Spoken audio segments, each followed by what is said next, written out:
the empire that defined civilization. The history of humanity is a story of rise and fall, of kingdoms and empires that once shaped the world and then vanished into the sands of time. From ancient Egypt rising from the banks of the Nile, to the vast Persian Empire stretching across 3 continents, from the splendor of dynastic China to the thunder of Mongol horsemen across Eurasia, human civilization has been defined by power and ambition.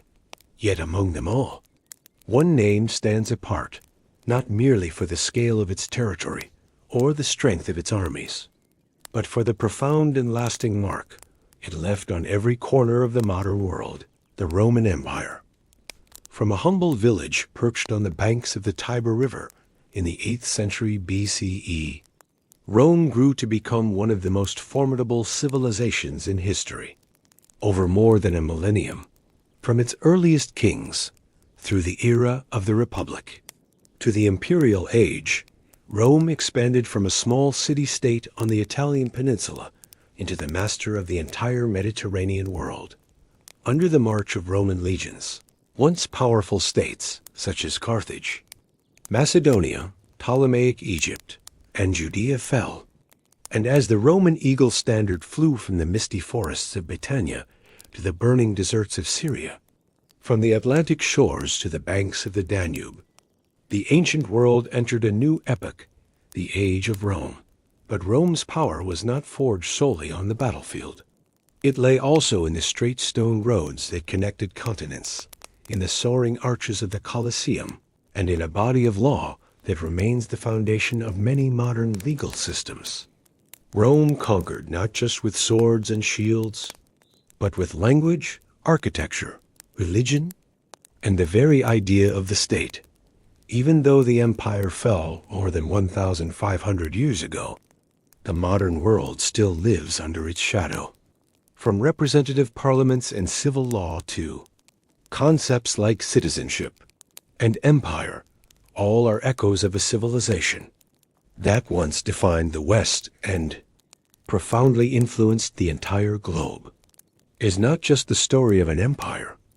It is the story of how a civilization rose from obscurity, reached the pinnacle of power, and left a legacy that endures beyond time itself. And to understand the world we live in today, we must begin with Rome. The myth and birth of Rome, 753 BCE, before Rome became the heart of an empire. It was nothing more than a dot on the map, a modest settlement nestled among the rolling hills of central Italy. Yet the story of how this city came into being is not merely a matter of historical record. It is a tale wrapped in legend, passed down by generations as a foundational myth of the Roman people.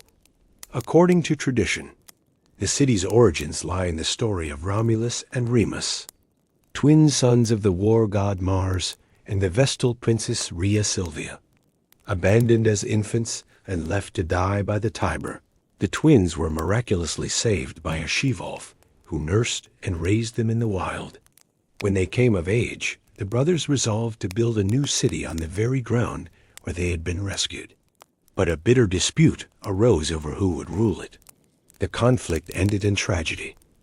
Romulus killed Remus and became the sole founder of the city, which he named Roma in his own honor in 753 BCE. Whether myth or metaphor, this story captures the essence of Roman identity from the very beginning. A people born from hardship, hardened by struggle, and willing to sacrifice everything for a greater destiny.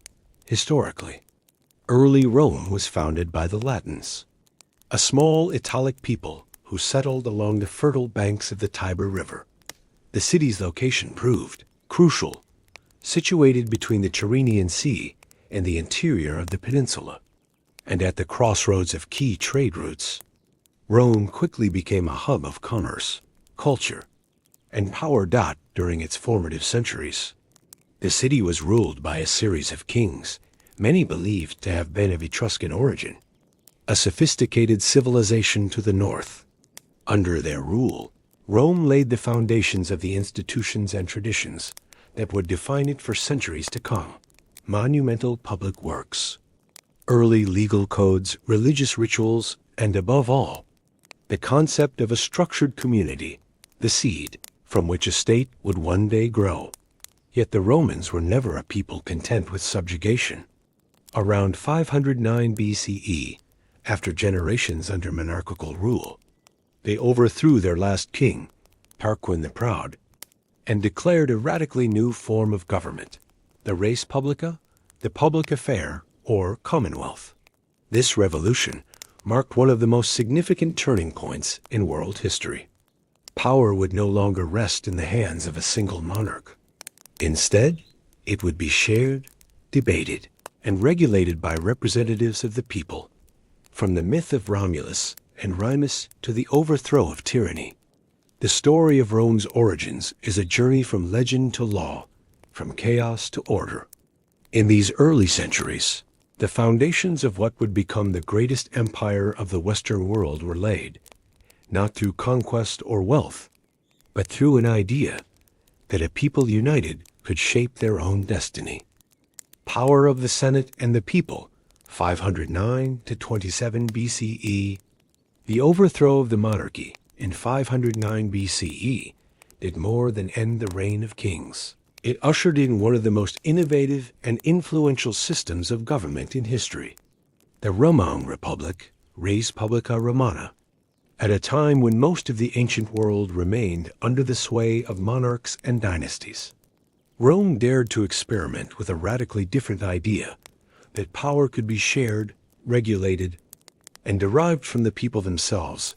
Not at the heart of this new system stood the Senate, Senatus, a council of aristocrats drawn from Rome's oldest and wealthiest families, the patrici.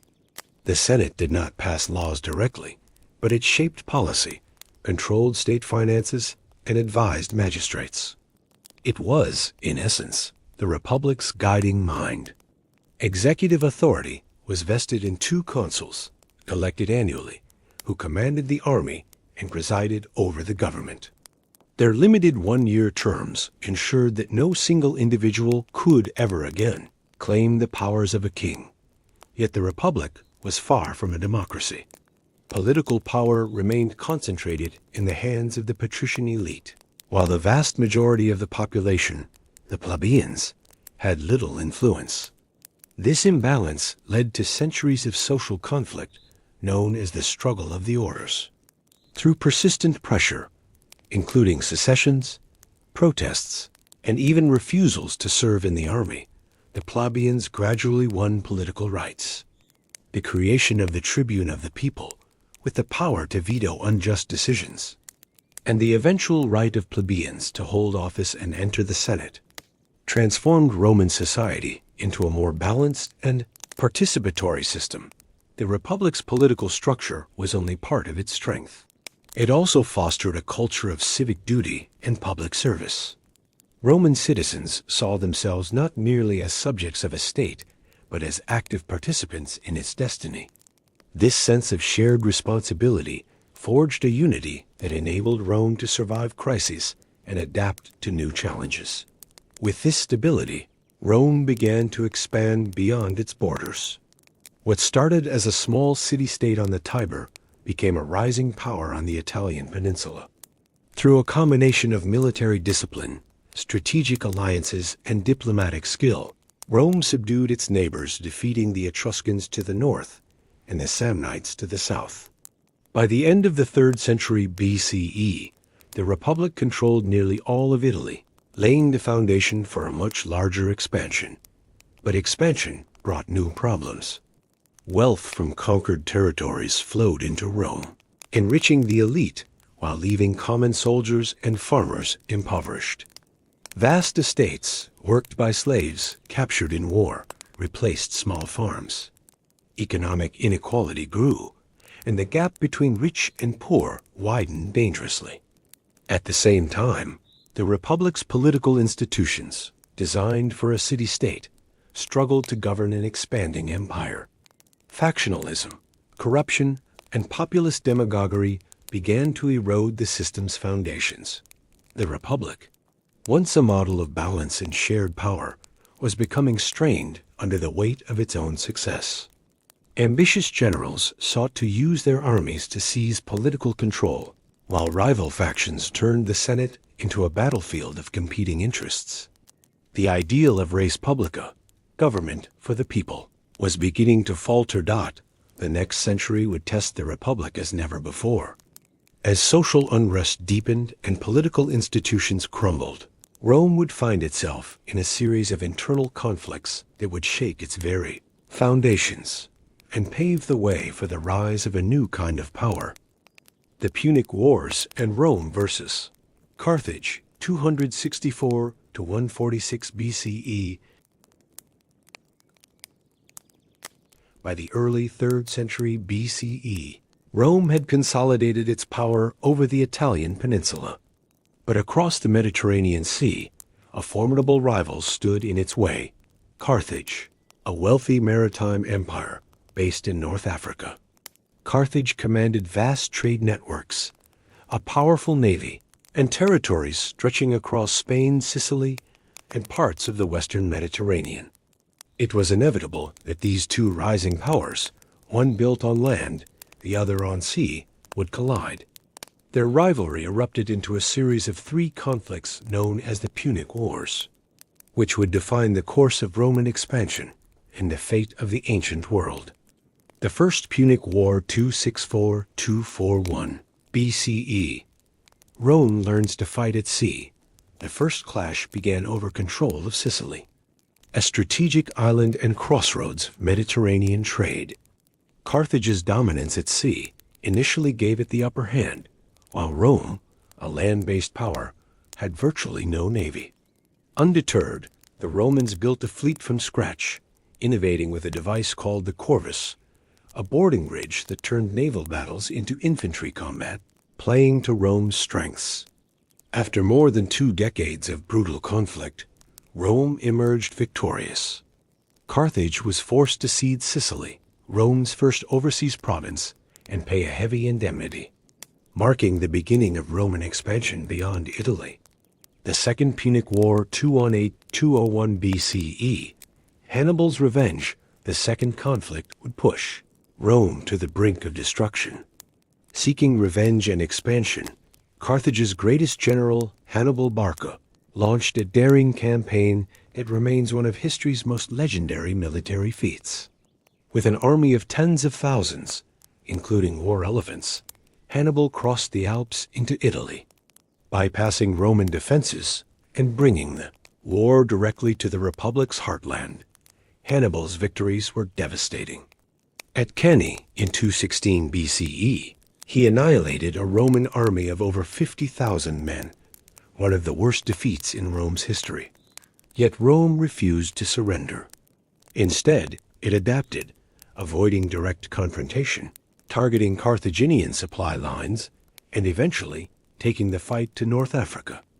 In 202 BCE, at the Battle of Zama, the Roman general Scipio Africanus decisively defeated Hannibal, forcing Carthage to relinquish its overseas empire and accept Roman dominance. The Third Punic War, 149-146 BCE. The destruction of Carthage, though weakened. Carthage recovered economically, alarming the Roman Senate. Determined to eliminate its old rival once and for all, Rome declared war a final time. The Third Punic War was less a battle between equals and more an act of annihilation. After a 3-year siege, Roman forces breached the walls of Carthage. The city was razed to the ground, its people slaughtered or sold into slavery, and its lands salted, a symbolic gesture to ensure Carthage would never rise again. The Punic Wars were more than a series of conflicts. They were a turning point in Roman history. Rome had not only defeated its greatest rival, but had also transformed itself in the process. The republic that had once been a regional power was now the undisputed master of the western Mediterranean. The sea that had once divided cultures was now proudly called Mare Nostrum, our sea. Yet victory came with consequences. Expansion brought immense wealth and new territories, but it also deepened social inequality, strained political institutions, and fueled ambitions that would one day tear the Republic apart. Rome had taken its first step toward becoming an empire, and the world would never be the same again. The rise of Caesar and Augustus, 13327 BCE. Rome's triumph over Carthage transformed it into the dominant power of the Western Mediterranean. But as its territories and wealth grew, so too did the strains within the Republic itself. The political system that had once balanced power among magistrates, senators, and citizens began to falter under the weight of empire. Inequality widened, corruption spread, and ambitious men sought to bend the Republic's institutions to their will. The Republic that had defeated Carthage was now in danger of being defeated from within. Crisis of the Republic, the seeds of collapse, a vast wealth of conquest enriched Rome's elite while leaving ordinary citizens behind. Huge estates worked by slave labor replaced small family farms, pushing countless soldiers and farmers into poverty. The gap between rich and poor grew dangerously wide, and social tensions boiled over. Efforts to reform the system often ended in violence. The Gracchi brothers, Tiberius and Gaius, attempted to redistribute land and limit the power of the aristocracy, but both were assassinated by senatorial mobs. This marked a critical shift. Political violence, once unthinkable, became a tool of policy. The ideals of the Republic were starting to erode. Meanwhile, the army was undergoing a transformation that would prove catastrophic for Republican governance. Gaius Marius, a brilliant general, reformed the legions by recruiting the landless poor and promising them land upon retirement. Soldiers now owed their loyalty not to the state, but to the generals who paid and rewarded them. The rise of personal armies set the stage for civil war. Civil wars and the rise of Caesar in the 1st century BCE. The Republic descended into a series of internal conflicts as powerful generals competed for supremacy. Lucius Cornelius Sulla seized power by marching his army into Rome, a shocking act that shattered centuries of Republican tradition. This precedent emboldened others to do the same. Amid the chaos rose Gaius Julius Caesar, a man of immense ambition and unmatched political skill. His conquests in Gaul expanded Rome's frontiers to the Atlantic and made him immensely popular with the people and his soldiers. But his growing power alarmed the Senate and his former ally Pompey, leading to an inevitable showdown in 49 BCE. Caesar crossed the Rubicon River with his legions, a declaration of war against the Senate and the Republic itself. The die is cast, he is said to have proclaimed.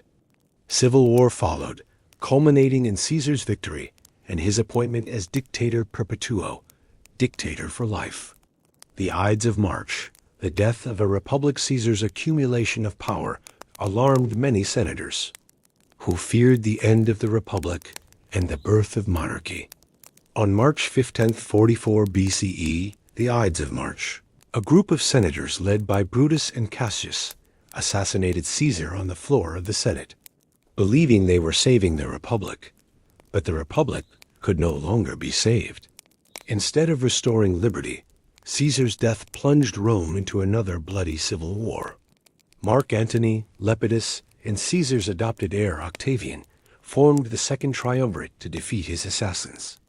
Their alliance soon fractured, culminating in a final confrontation between Octavian and Antony, who, allied with Cleopatra of Egypt, sought control of the Roman world.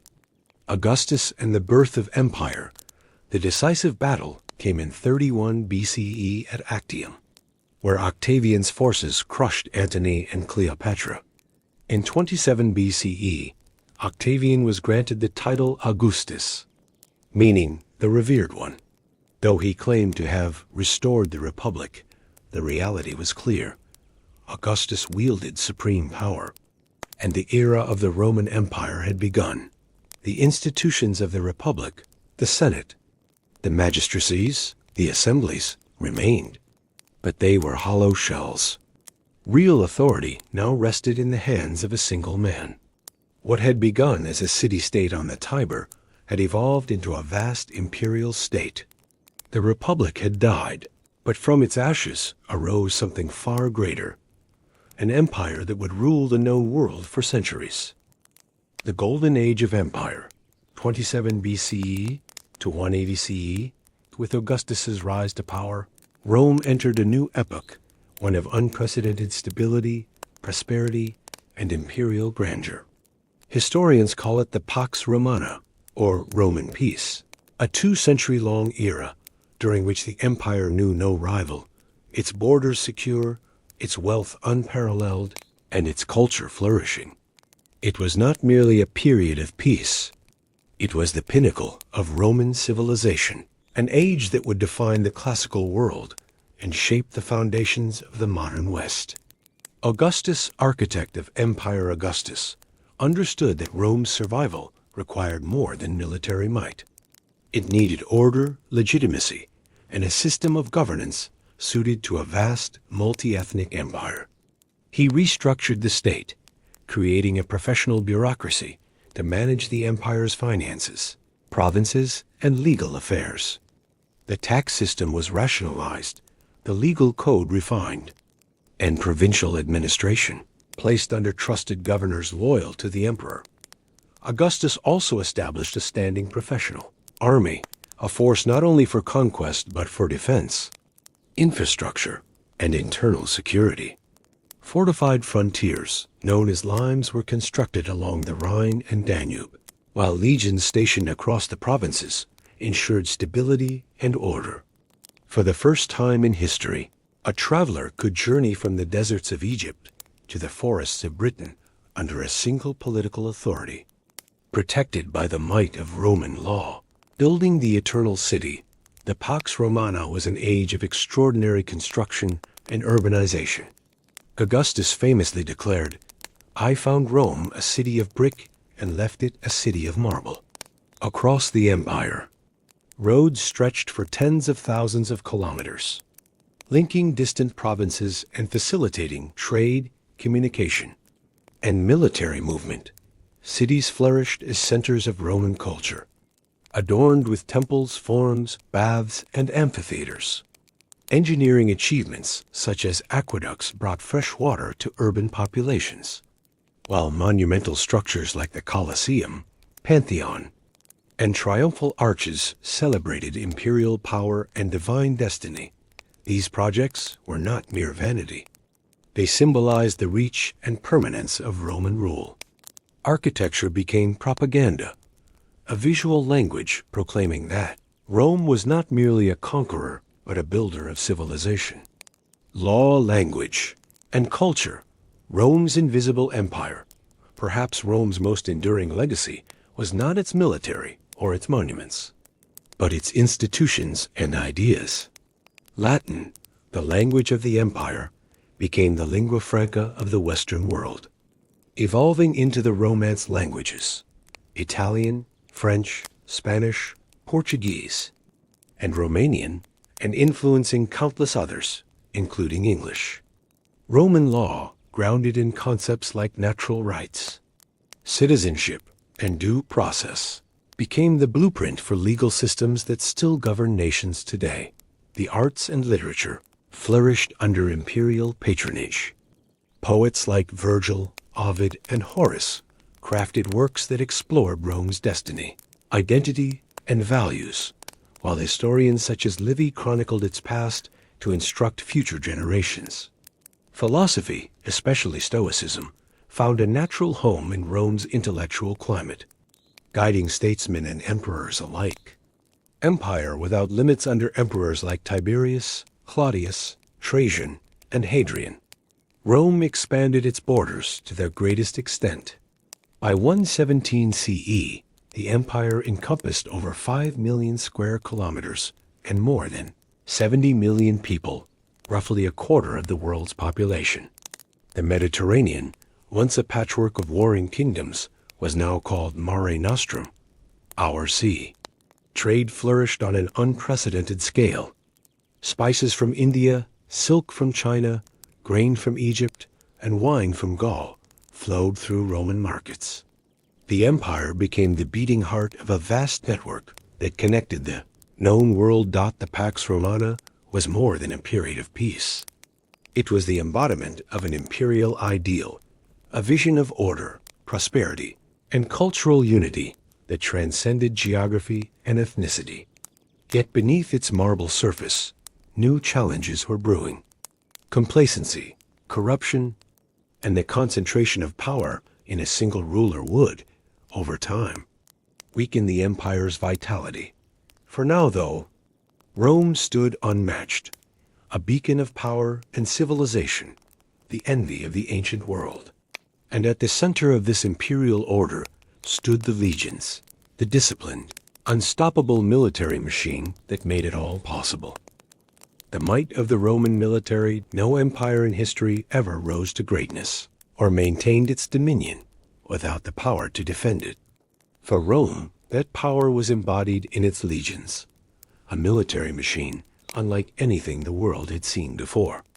Meticulously organized, ruthlessly disciplined, and astonishingly adaptable, the Roman legions were the backbone of the empire, its sword and shield, its builders and its enforcers, the very force that forged and preserved Roman civilization.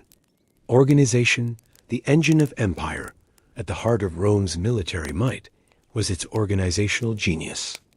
A legion typically numbered around 5,000 to 6,000 soldiers, divided into cohorts in centuries, units small, enough for tactical flexibility, but large enough to deliver overwhelming force. Each legion was commanded by a legatus, supported by a hierarchy of officers, engineers, and logisticians who ensured that every aspect of warfare, from supply chains to siege engines, was meticulously planned. Unlike many ancient armies composed of conscripts, mercenaries, or noble warriors, Roman soldiers were professional, full-time troops. They underwent rigorous training, mastering weapons, tactics, engineering, and even construction. Their loyalty was not to a single commander or noble house, but to the state, and later, to the emperor himself. Discipline and tactics. Masters of the battlefield, the Roman army's greatest strength lay not in numbers or brute force, but in discipline and tactical sophistication. On the battlefield, legions fought as a single organism, moving, striking, and adapting with precision. Famous formations like the testudo, tortoise, a protective wall of interlocking shields, allowed soldiers to advance under a hail of arrows, almost unharmed. Roman commanders mastered the art of deception, ambush, and maneuver. They exploited terrain, weather, and psychology to defeat enemies often far more numerous. And when circumstances demanded, they adapted foreign tactics, integrating cavalry from Gaul, archers from Syria, or slingers from the Balearic Islands into their ranks. Logistics and engineering were as vital as combat skill. Roman soldiers built roads, bridges, and fortifications as they marched, enabling armies to move swiftly and maintain supply lines deep into enemy territory. They could lay siege to fortified cities using advanced siege towers, battering rams, and ballistae, technologies borrowed from and improved upon by their encounters with Greek and Near Eastern civilizations. Strategy and psychological warfare. Victory before battle. Legions were not merely a fighting force, they were a strategic weapon. The presence of a single legion near a frontier was often enough to deter rebellion or invasion.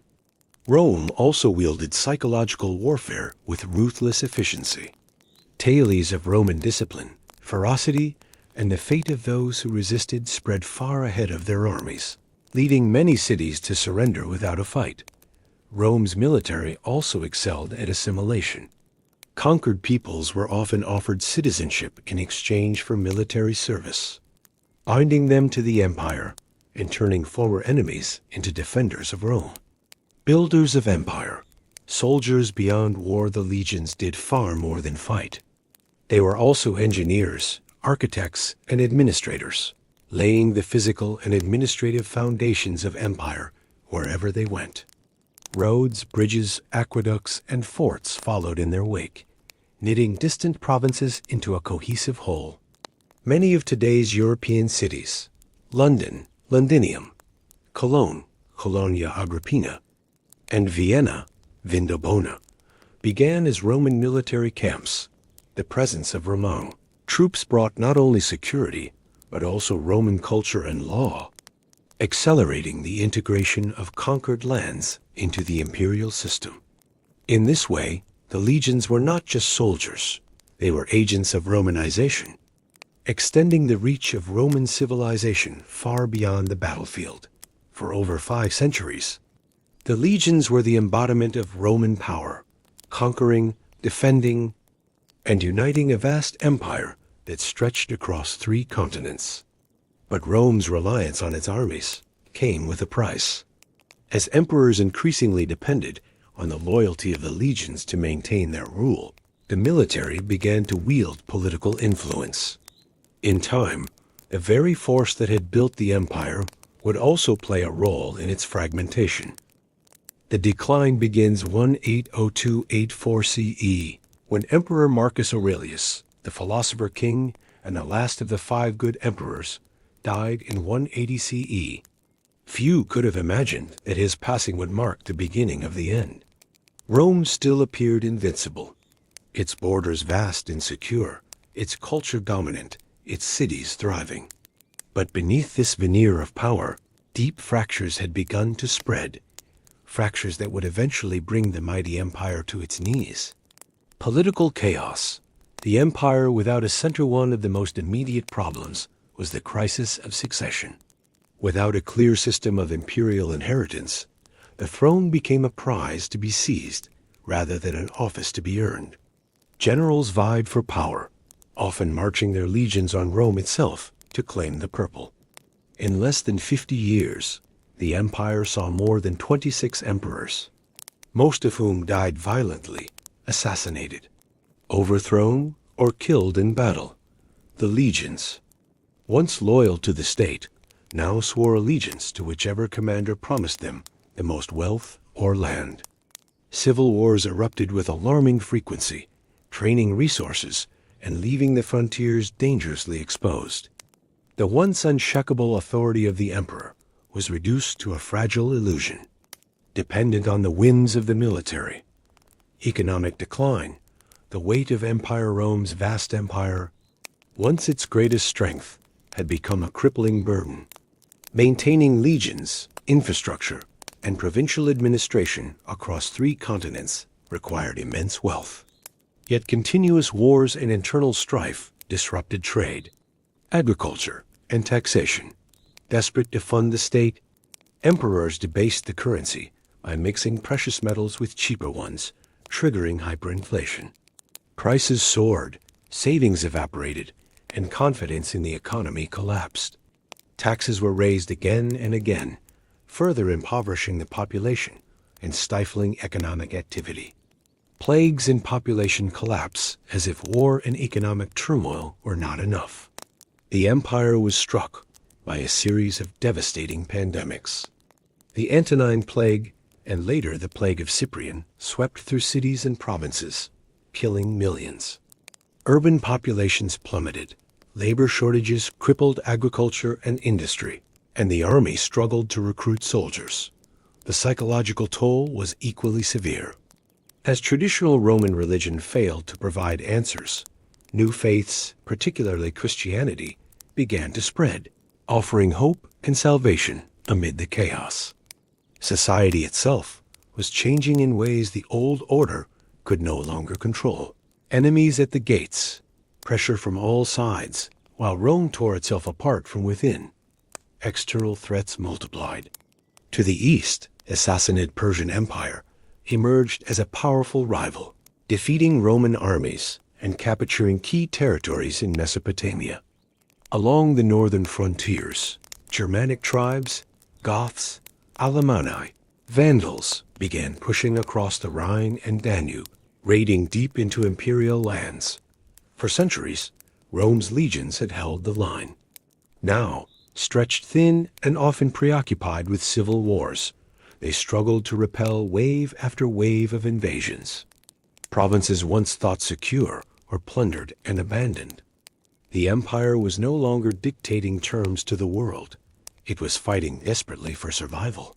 Attempts at reform. A divided empire, some emperors recognized the existential crisis and attempted bold reforms.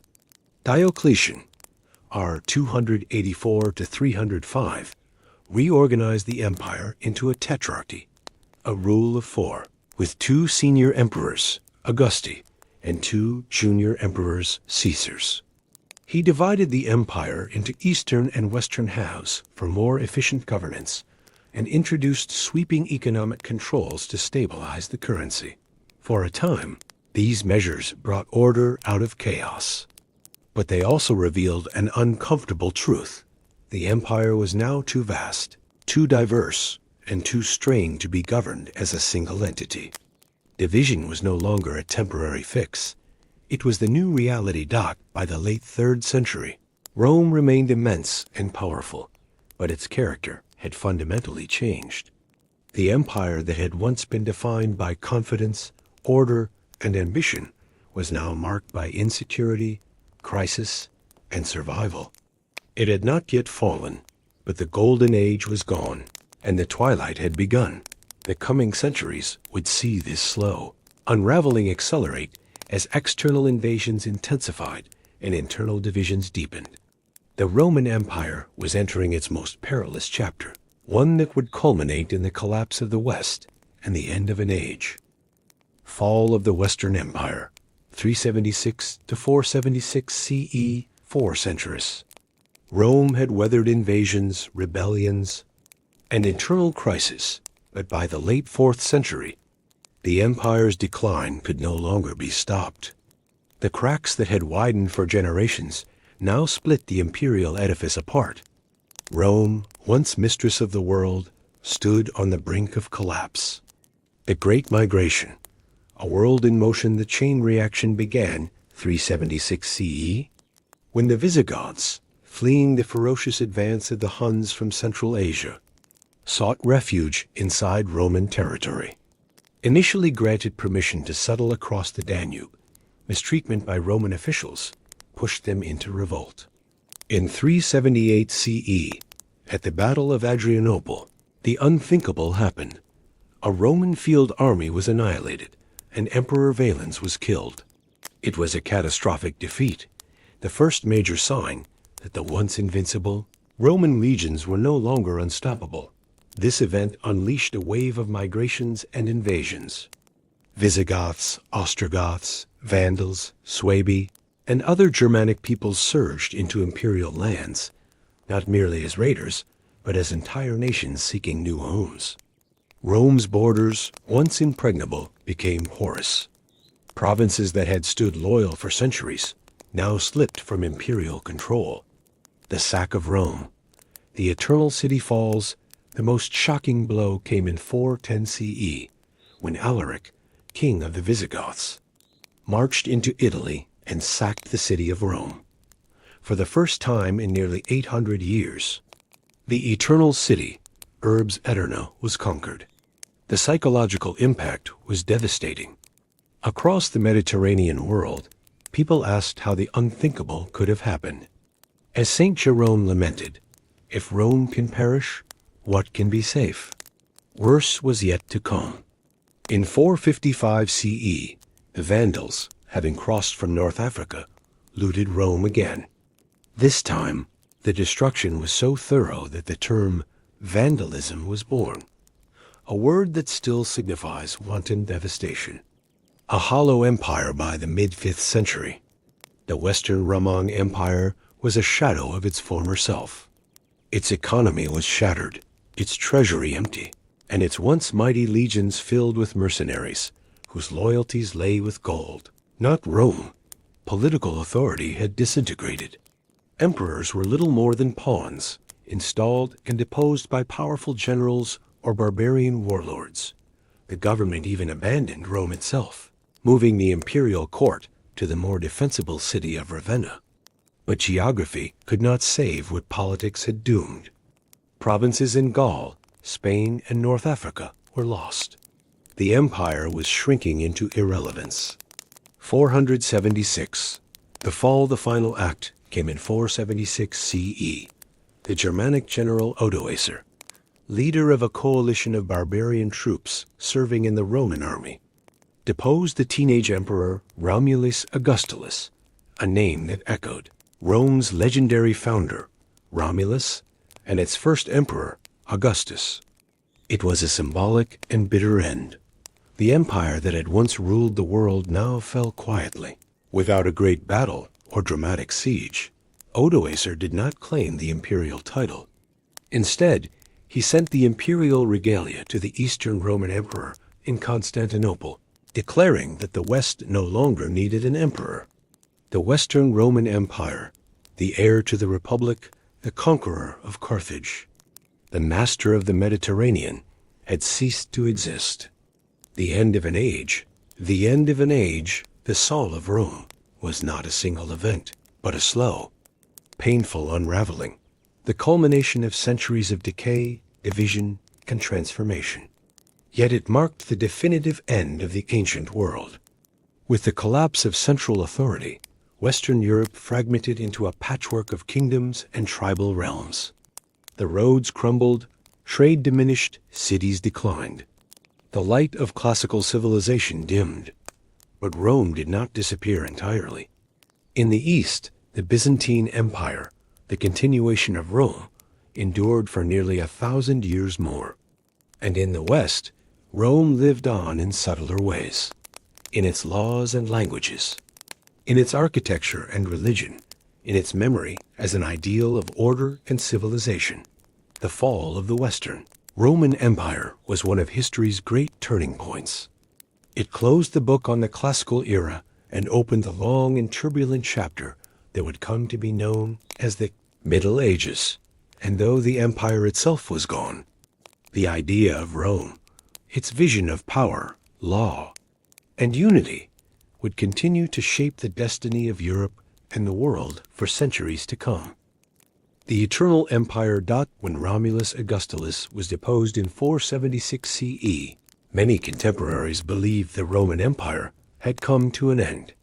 But history is rarely so simple. Empires may fall, cities may burn, and institutions may crumble, yet ideas endure. Rome's armies disbanded, its emperors vanished, and its monuments crumbled into ruin, but its influence never disappeared. Instead, it was woven into the very fabric of the world that followed. Law and governance. The blueprint of the modern state. Perhaps Rome's most enduring legacy is its legal system. Concepts such as citizenship, property rights, legal contracts, and due process all trace their origins to Roman law. The principle that a person is innocent until proven guilty, that justice must be impartial, and that laws should apply universally. These are Roman ideas that remain cornerstones of modern legal thought. Rome's political legacy is equally profound. Institutions like the Senate, the Republic, and systems of checks and balances deeply influenced the framers of modern democracies. The United States, France, and many other nations consciously modeled their constitutions on Roman principles. Even the Latin phrase Senatus Populus Romanus, the Senate and people of Rome, resonates in the very idea of government as a partnership between rulers and the governed. Language and culture. Rome's voice lives on Latin. Once the language of Roman administration, law, and literature never truly died. It evolved into the Romance languages, Italian, French, Spanish, Portuguese, and Romanian, and left a lasting imprint on English and countless others. Today, Latin remains the language of law, science, the Catholic Church, and scholarship, a testament to Rome's enduring intellectual influence. Roman literature and philosophy also continue to shape Western thought.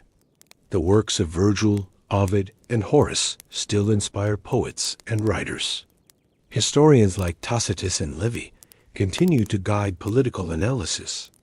While philosophers such as Seneca and Marcus Aurelius speak across the centuries with their teachings on virtue, duty, and the human condition, the Stoic philosophy of self-discipline and rationality, born in the Roman world, remains relevant in everything from psychology to leadership, architecture and engineering.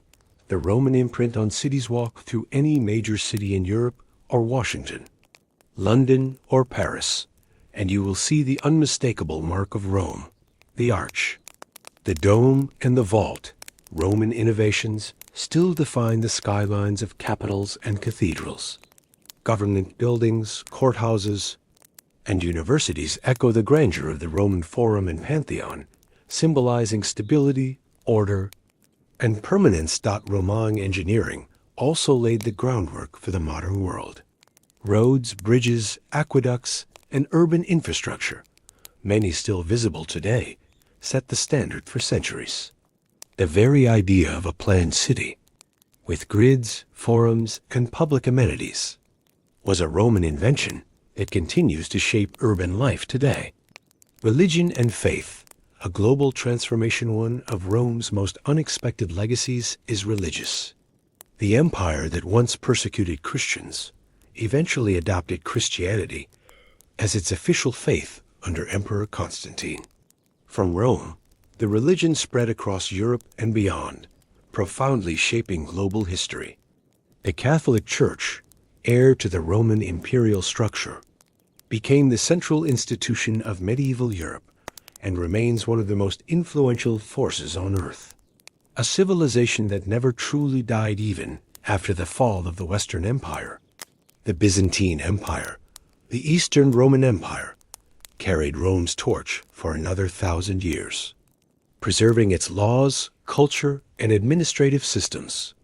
The idea of Rome was so powerful that future empires, from the Holy Roman Empire to Napoleon's France, and even fascist Italy, sought to claim its legacy. The word imperium, Latin for command or empire, continues to define global power to this day. Rome's story did not end in 476 CE. It transformed. Its spirit flows through our legal systems, our languages, our cities, our religions, and even our political ideals. Every time a citizen casts a vote, a judge interprets a law, a bridge spans a river, or a parliament debates policy, the legacy of Rome lives on. Rome was not merely an empire of territory. It was an empire of ideas. And ideas, unlike empires, do not die. They endure. They adapt. They shape the future. More than 2,000 years after its founding, Rome remains with us, not as a political entity, but as a guiding presence. In this way, the Romans achieved a kind of immortality that no army could win and no conquest could guarantee. As the ancients themselves once said, Roma aeterna est. Rome is eternal.